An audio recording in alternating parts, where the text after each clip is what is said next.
Intanto mi sento di dire che tutti possiamo essere vittime di truffe, perché il truffatore è una persona preparata, cioè chi decide di truffare in maniera metodica per guadagnarci molto un'altra persona, lo fa preparandosi.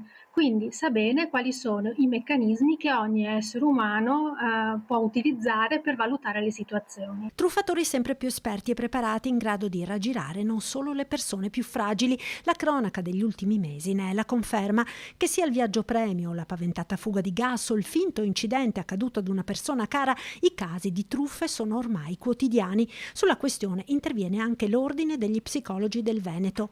È importante capire i meccanismi psicologici sui quali questi delinquenti fanno leva per far sì che le persone cadano nella loro rete. I truffatori sfruttano meccanismi psicologici profondamente radicati nella nostra natura, inducendoci a fidarci, ad agire d'impulso e a trascurare segnali d'allarme. La prevenzione parte proprio dalla conoscenza delle strategie di manipolazione. La fretta è la prima cosa che dobbiamo controllare e se sentiamo che il nostro corpo, ci conosciamo, ognuno di noi conosce se stesso e in cosa declina la fretta, sapere che bisogna mettere una pausa. La paura e soprattutto la fretta, l'urgenza di fare quello che i truffatori chiedono al telefono o suonando alla porta di casa sono elementi che devono far accendere il campanello d'allarme. Anche l'esubero di informazioni tecniche, di neologismi, di tecnicismi ci deve sempre mettere sul chi va là. Quindi il non avere fretta, secondo me, è il consiglio principale che dobbiamo avere e di non avere paura di chiedere. Qualunque cosa ci venga detta è comunque bene verificare chiamando un parente o le forze dell'ordine,